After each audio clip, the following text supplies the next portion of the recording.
everyone to this spectacular day.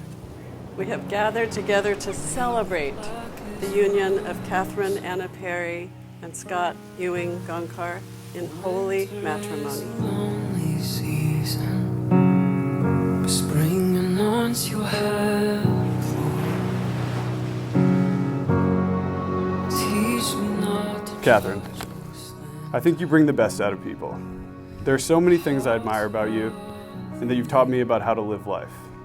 Like your adventurousness, your infectious energy, your unrelenting drive to explore, follow your passions, and take advantage of everything life has to offer. The way you care for the people you love, always doing the little things that mean so much, and the way you have always supported us, made sacrifices for our relationship, and the way you make every moment we're together better than the last. You're always with me. Hi. You look amazing. Oh, ready? Yeah. All I have is yours.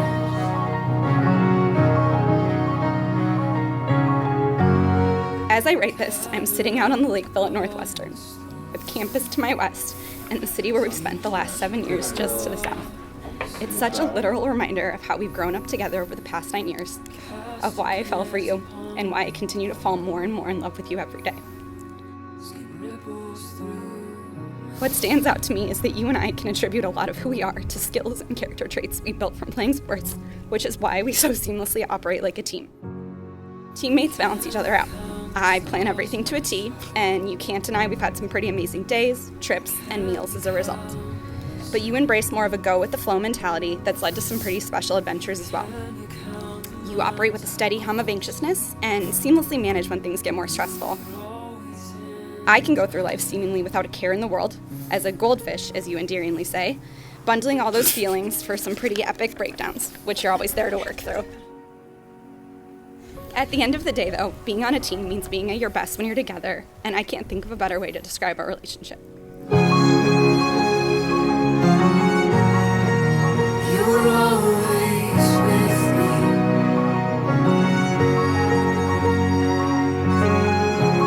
I promise to put our relationship and eventually our family ahead of everything else. To always be open with you when something is on my mind, no matter how big or small. To practice forgiveness and embrace and learn from our moments of imperfection. To make time for the people and the things who make us who we are, together and as individuals.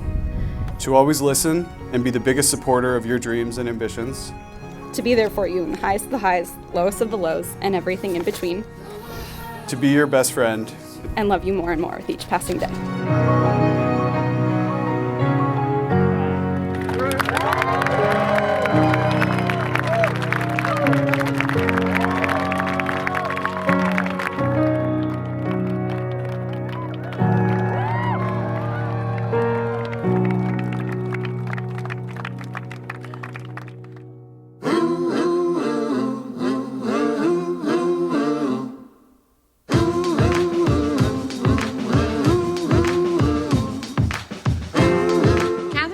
Became friends in 7th grade when we were co-captains of a volleyball team.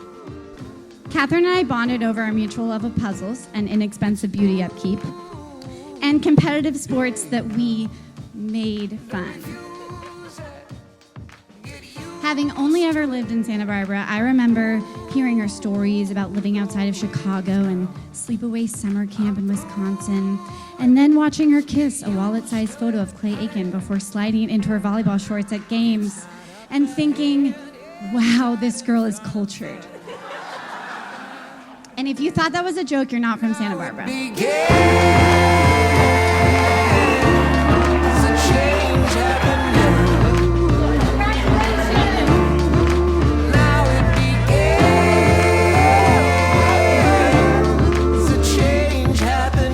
I called our good friend John Wagner actually before this wedding, and I was like, what should I say about Scott? What comes to mind with Scott? And John goes, he's just damn good at everything. And I was like, yeah, he really is. I remember one time when we were all in middle school, we had a school-wide assembly.